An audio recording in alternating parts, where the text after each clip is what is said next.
Imagine this. A single heist so audacious it floods the underworld with gold, topples empires, and leaves a nation stunned. 26 million pounds stolen in one morning. What kind of mind pulls that off? On a frigid November morning in 1983, 6 men in balaclavas stormed a warehouse near London's Heathrow Airport. Armed with guns and a plan so precise it felt rehearsed 100 times, they didn't just rob a vault. They hijacked Britain's biggest gold haul ever. The target? Brink's Mat, a high-security depot holding cash, diamonds, and bullion. But what they found inside was beyond their wildest dreams. 6,800 gold bars, weighing 3 tons, glinting under the dim warehouse lights. In today's money, that's over 100 million pounds. They didn't stumble into this score, they orchestrated it, down to the second. And the mastermind behind it? A man whose name would soon echo through the criminal underworld like a ghost story. Picture the scene. It's 6:40 a.m., the air thick with frost. The guards, bleary-eyed from the night shift, are sipping tea when the door explodes inward. Shouts, threats, the clatter of metal. Within minutes, the crew's dousing a guard with petrol, holding a lighter to his face, demanding the vault codes. They're not here to negotiate. They're here to dominate. The gold stacked in gleaming rows, each bar stamped with purity, a fortune you could hold in your hands. They load it into a van, tires groaning under the weight, and vanish into the dawn. By the time the police arrive, the warehouse is a hollow shell, and the thieves are already melting gold in a suburban shed. This wasn't luck. This was a symphony of timing, deception, and raw nerve. A heist that didn't just break the bank, but rewrote the rules of crime. The Brink's Mat robbery wasn't your average smash and grab. It was a masterclass in outsmarting a system built to be unbreakable. And at its heart was a figure whose brilliance turned a warehouse raid into a legend. Who was he? How'd he bend the world to his will? That's what we're here to unravel.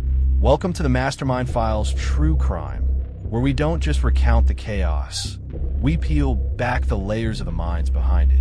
If you're new to the Mastermind Files True Crime, we don't just tell crime stories. We decode the psychology behind them. Hit subscribe, turn on notifications, and join us as we unravel the minds of masterminds. Today, we're diving into the Brink's Mat robbery, a heist so bold it's still whispered about decades later. What drove this crew to risk it all? And what can we learn from a mind that saw opportunity where others saw steel walls? The mastermind wasn't some cartoon villain twirling a mustache. He was a strategist, a chess player in a world of checkers. His name was Brian Robinson, a South London crook with a knack for seeing the unseen. Robinson didn't wield the guns himself that day, but he pulled every string. He exploited trust, turning an inside man into his golden ticket. He studied routines, mapped blind spots, and timed to strike when the guards were at their weakest. This wasn't about brute force. It was about bending perceptions, making the impossible look easy. And the payoff? A haul so massive it sparked a criminal gold rush, with every bar a ticking time bomb of greed and betrayal. Stick with us because this story's just beginning. Ahead, we'll uncover how Robinson's cunning took root, the moves that made this heist a masterpiece, and the dark twist that turned gold into a curse. There's a lesson here, too. One about reading the room, seizing the moment, and knowing when to walk away. What kind of mind dreams this big? Let's find out. Brian Robinson didn't start as a legend. He built himself into one. Born in 1940 South London, he grew up in a world of post-war grit, where survival meant outsmarting the odds. The streets were his classroom, and he learned fast. By his 20s, he was running with small-time crooks, pulling off burglaries and dodging the law with a grin. But Robinson wasn't content with petty scores. He had a mind that craved the big picture, a heist that didn't just pay the bills but rewrote the game. His cunning took root in the quiet moments. Friends called him the Colonel for his cool-headed command, but it was his ability to read people that set him apart. He could spot a weak link a mile away, a guard with a gambling debt, a clerk who talked too much. That's where the Brink's Mat job began.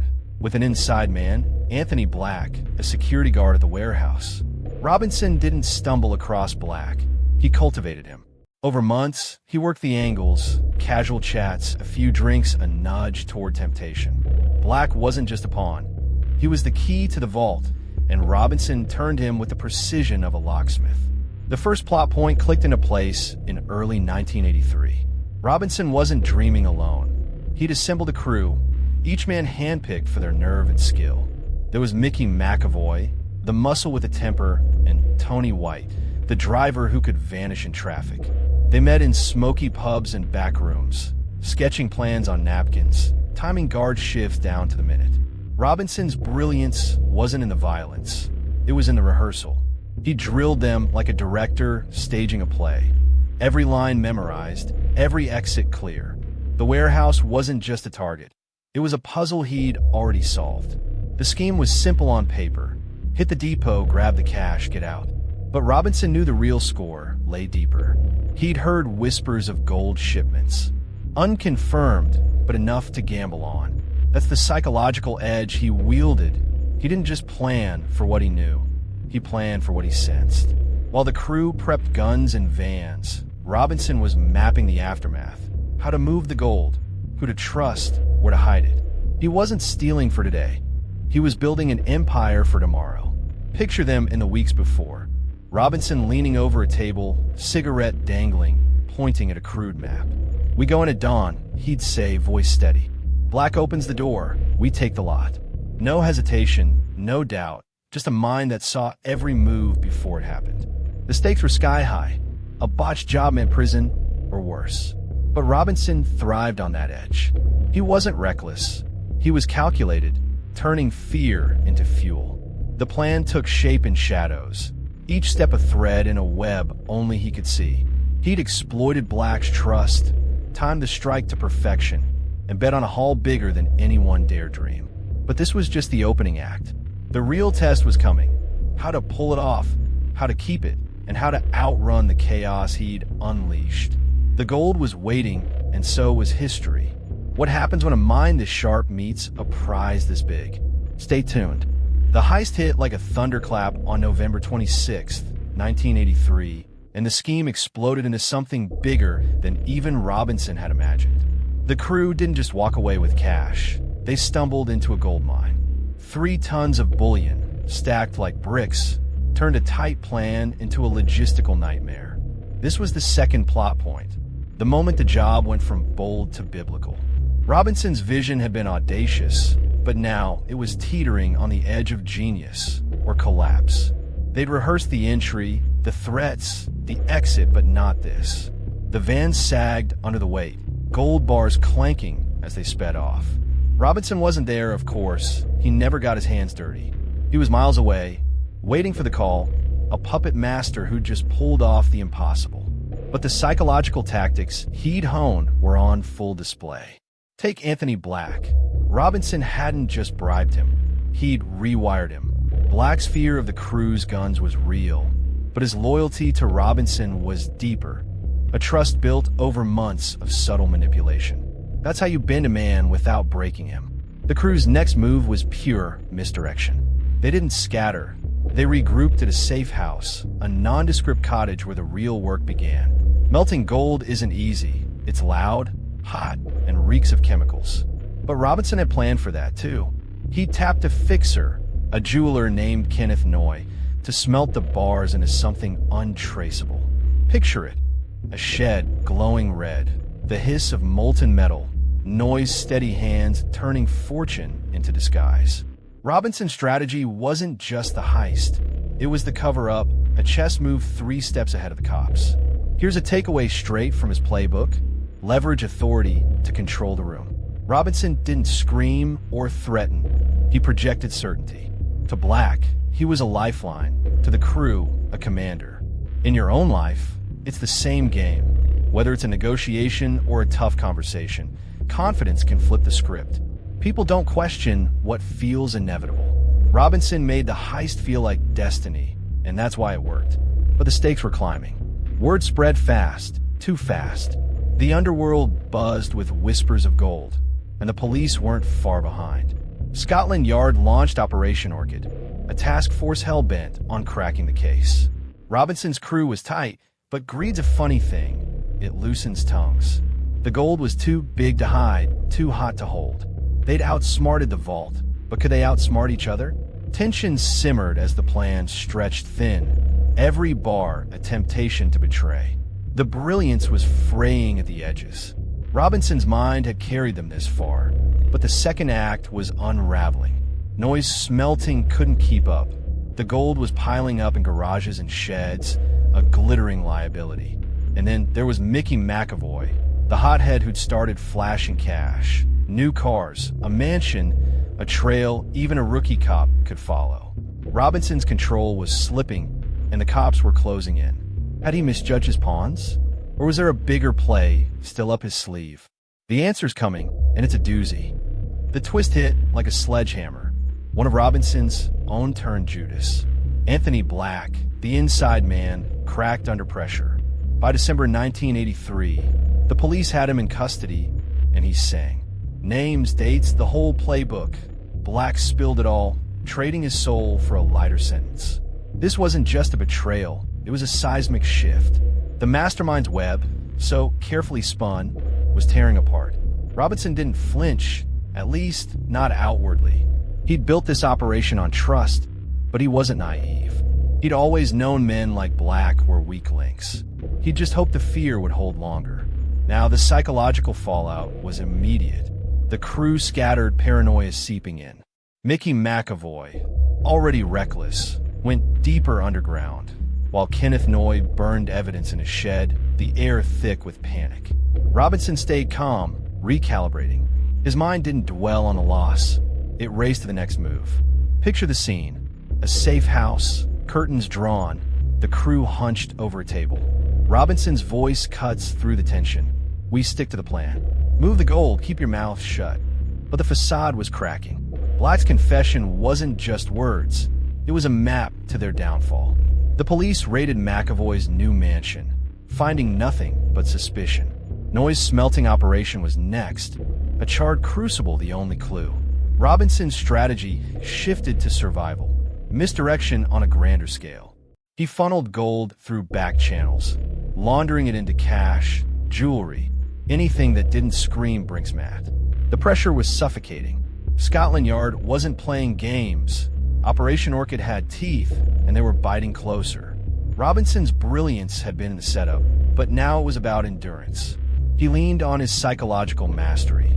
Stay invisible, let the others take the heat. McAvoy and White were arrested by January 1984, pinned by Black's testimony. Robinson slipped through, a shadow in the chaos. His mind was his shield, turning every raid into a distraction from his own trail.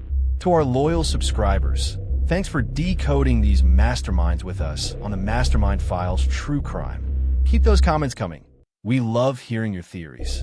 And if you're new here, hit that like button and subscribe for more. This story's a roller coaster, and we're not done yet. The dark tease loomed. The gold was still out there, millions unaccounted for, and the underworld was turning on itself. Noy, the fixer, stabbed a cop during a raid gone wrong, escalating the stakes to murder. Robinson's heist wasn't just a theft anymore. It was a wildfire, burning everyone it touched. Had he underestimated the greed he'd unleashed? Or was this chaos part of the plan? A smokescreen to vanish with the prize? The next move would test his genius like never before. Black's betrayal was a gut punch, but the third plot point was the real escalation. Kenneth Noy's murder of cop. January 1985, a year after the heist, and the stakes went from prison to life or death. Noy had been surveilled at his home, smelting gold in plain sight. When Detective John Fordham crept onto his property, Noy didn't hesitate. 10 stab wounds, a body left in the grass. Robinson's clean heist was now a bloody mess, and the mastermind faced a new obstacle. A crew unraveling under the weight of their own mistakes. Robinson didn't panic, he adapted. Noy's trial was a circus, but he beat the murder rap on self-defense, a twist that kept the gold's secrets alive. Still, the heat was unbearable. The police doubled down, raiding every lead, while the underworld turned feral. Crooks killing crooks over unclaimed bars. Robinson's mental strain showed in his silence. He wasn't barking orders now. He was a ghost, orchestrating from the fringes. His bold gamble was to let the chaos bury the trail, outsmart the hunters by outlasting them. Picture noise shed after the killing. Blood on the dirt, gold bars half melted, a scene of desperation. Robinson's crew was fracturing. McAvoy and White were locked up, serving decades, while Noy walked free but marked. The Mastermind doubled down, funneling gold through fences in Bristol and beyond. His network a spiderweb of loyalty and fear. His psychological depth shown here. He didn't just manipulate his crew. He played the system, betting cops would chase the loudest targets. Here's a lesson from his mind.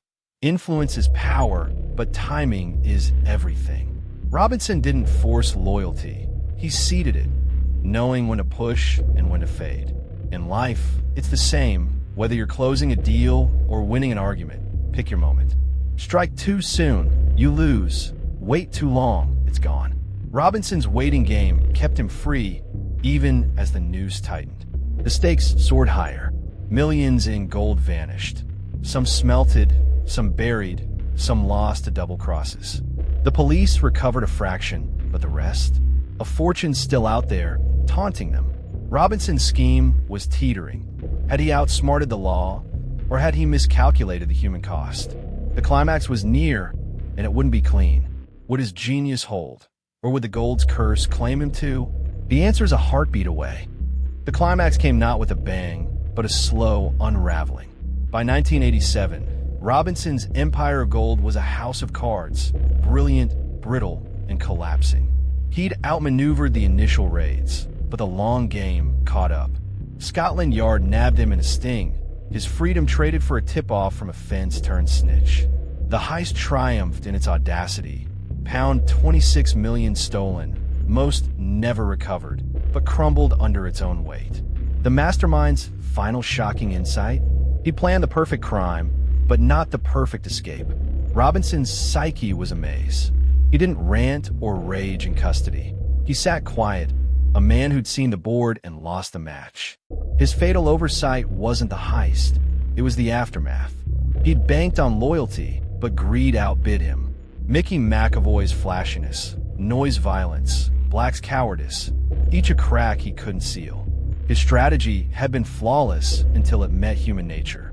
Picture him in that cell, replaying every move, knowing he'd been undone not by cops, but by his own pawns. Here's the takeaway. Adaptability trumps perfection. Robinson bent the world to his will, but when it bent back, he didn't pivot fast enough. In business, relationships, life, build your plan, but leave room to shift. Rigidity breaks, flexibility endures. He could have vanished with millions if he'd cut ties sooner. Instead, he clung to the web he'd spun, and it trapped him. The scheme didn't fully triumph or fully fail. It twisted in a legend. Robinson got 25 years, a king dethroned but unbowed. Noy, free from a murder charge, later killed again. A road rage stabbing in 1996 and landed life in prison. McAvoy and White rotted behind bars, their millions a memory. The gold? Some surfaced in jewelry shops, some in gangland deals, but most stayed buried. Literal and figurative treasure haunting shadows. The Brink's Mat job didn't just steal wealth. It rewrote power in Britain's underworld, a ripple still felt today. So here's the question. Was Robinson a genius outdone by fate, or a gambler who overplayed his hand? What drives a mind to risk it all? Control, glory, or something darker? Drop your thoughts below. Let's unpack this together. The story's ending, but the puzzle lingers. The Brink's Mat robbery didn't fade, it festered. Decades later, its legacy is a tangle of gold and ghosts, a crime so seismic it reshaped Britain's criminal landscape. Robinson's rise and fall didn't just mark a heist. It exposed the thin line between mastery and madness. The 26 million pounds haul, most still missing, became a myth, a buried enigma that taunts cops and crooks alike. This wasn't just about money. It was about power, influence, and the minds bold enough to seize it. The psychological impact hit hard. Robinson's crew didn't just rob a vault. They cracked a system, proving no fortress is safe from a sharp enough mind. Scotland Yard retooled after Brink's mat, chasing shadows for years, while the underworld gorged on the spoils. Gold flooded black markets, fueling wars between gangs, murders, betrayals, a blood-soaked scramble for unclaimed bars. Robinson's genius had lit the fuse, but he couldn't control the blast. His fall rewrote perceptions. Power isn't just taken, it's held, and he let it slip. Picture the aftermath. A nation gripped by the tail, headlines screaming of the crime of the century. Robinson, locked away, became a cautionary icon, brilliant but brittle. Noyes' later murder cemented the heist's dark aura, a reminder that cunning can curdle into chaos. The missing gold? Some say it's stashed in Swiss vaults, some in English soil, some melted into rings on unsuspecting fingers. That mystery keeps the story alive, an open-ended riddle that pulls you in. What would you do with a fortune you couldn't touch? The Mastermind Files true crime doesn't just stop at the facts. We dig into what drives these minds and what we can steal from them. Robinson's lesson isn't in the gold he took, but the control he wielded until he didn't. Influence is a weapon, but it cuts both ways. If you've enjoyed decoding the strategy behind this criminal mind, subscribe to the Mastermind Files True Crime. We don't just tell crime stories, we decode the psychology behind them, daily at 5 p.m. Eastern Daylight Time. Hit subscribe, turn on notifications, and share your thoughts in the comments. Join us for more deep dives into the minds of masterminds. The Brinksmat saga leaves you unsettled because it's not tidy. Robinson outsmarted the world, then himself. His legacy isn't just a heist, it's a mirror. How far would you go to bend the rules? And when does the game turn on you? That's the real Mastermind File. Closed, yet forever open.